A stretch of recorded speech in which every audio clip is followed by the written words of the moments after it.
बांग्लादेश के एक अपराध न्यायाधिकरण ने पूर्व प्रधानमंत्री शेख हसीना को पिछले साल जुलाई में हुए जन विद्रोह के दौरान मानवता के खिलाफ अपराध करने का दोषी ठहराते हुए मौत की सजा सुनाई है। For all these 3 counts,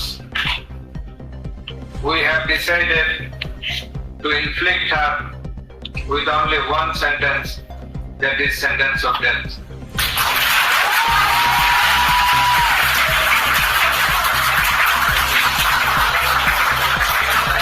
Bangladesh में हुए तख्ता पलट के बाद हसीना अगस्त 2024 से भारत में रह रही हैं। ज्ञात हो कि इसी आंदोलन के बाद अवामी लीग सरकार का पतन हुआ था और शेख हसीना देश छोड़ने को मजबूर हो गई थी। 78 वर्षीय हसीना पिछले साल अगस्त से ही भारत में रह रही हैं और बांग्लादेश में उन्हें कई आरोपों में दोषी पाया गया है। फैसला सुनाते हुए न्यायाधीश ने कहा कि इन आरोपों के लिए हमने एक ही सजा तय की है, सजाए मौत। फैसला आते ही अदालत में तालियों और जयकारों की आवाजें गूंजने लगी। बता दें कि यह मामला जुलाई 2024 के उन विरोध प्रदर्शनों से जुड़ा है जिनके बाद 5 अगस्त को हसीना की अवामी लीग सरकार गिर गई थी। ये जुलाई के प्रदर्शनों के दौरान हुई हिंसा से जुड़े मामलों पर पुनर्गठित ट्रिब्यूनल का पहला फैसला है। अदालत ने 2 मुख्य आरोपियों की संपत्ति को जब्त करने का भी आदेश दे दिया है। यह फैसला ढाका में स्थित इंटरनेशनल क्राइम्स ट्रिब्यूनल्स 1 के 3 सदस्यीय बेंच ने सुनाया है। नाम भले ही अंतर्राष्ट्रीय हो, लेकिन यह एक घरेलू बांग्लादेशी अदालत है। जस्टिस गुलाम मुर्तजा मौजूमदार की अध्यक्षता में बेंच ने 453 पन्नों के फैसले के चुनिंदा हिस्से को खुले अदालत में पढ़ा, जिनका टीवी पर सीधा प्रसारण भी किया गया। इस ट्रिब्यूनल को साल 2009 में हसीना सरकार ने ही 1971 के मुक्ति संग्राम से जुड़े मामलों की सुनवाई के लिए बनाया गया था और तब से यह 55 मामलों में फैसले दे चुका है। अवामी लीग की सरकार के पतन के बाद हसीना के 15 साल के शासनकाल के दौरान हुई कथित हिंसा, विशेषकर जुलाई 2024 की हत्याओं के मामले को देखने के लिए इस ट्रिब्यूनल को दोबारा गठित किया गया था। फैसला आने से पहले ढाका में न्यायाधिकरण परिसर के अंदर और आसपास कड़ी सुरक्षा व्यवस्था कर दी गई थी। हसीना पूर्व गृह मंत्री असदुज्जमान खान और पूर्व पुलिस महानिरीक्षक चौधरी अब्दुल्ला अल मामूम पर हत्या के प्रयास, यातना और अन्य अमानवीय कृत्यों सहित 5 आरोप लगाए गए थे। अभियोजकों ने इन पर प्रदर्शनकारियों को दबाने के लिए घातक हथियारों, ड्रोन और हेलीकॉप्टरों के इस्तेमाल की अनुमति देने या आदेश जारी करने के भी आरोप लगाए हैं। आरोप पत्र में बेगम रुकैया विश्वविद्यालय के छात्र अबू सैयद की हत्या, ढाका के चंखारपुल में 6 निहत्थे प्रदर्शनकारियों पर गोलीबारी और असूलिया में 5 लोगों की जलाकर मौत की घटनाएं शामिल हैं।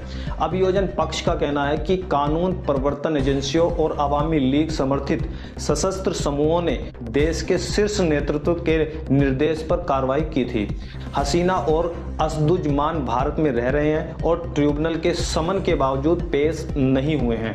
3 आरोपियों में से केवल मामून ही न्यायिक हिरासत में है। उसने आरोप स्वीकार किए हैं और सरकारी गवाह बनकर अदालत में कहा कि घातक बल का इस्तेमाल करने का सीधा आदेश शेख हसीना ने उन्हें दिया था।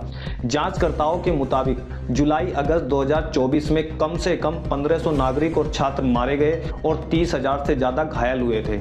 अभियोजन पक्ष ने अधिकतम सजा और पीड़ित परिवार को क्षतिपूर्ति के लिए आरोपियों की संपत्तियों की जब्ती की भी मांग की है।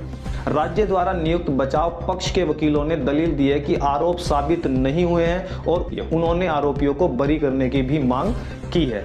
उल्लेखनीय है कि मोहम्मद यूनुस की कार्यवाहक सरकार द्वारा ट्रिब्यूनल को पुनर्गठित किए जाने के बाद हसीना के खिलाफ पहला मामला 17 अक्टूबर 2024 को दाखिल हुआ था और औपचारिक आरोप 1 जून को लगाए गए थे और 10 जुलाई को आरोप तय किए गए। 4 अगस्त को पहले गवाह के बयान के साथ सुनवाई शुरू हुई। बाद में कुल 54 गवाहों ने गवाही दी थी।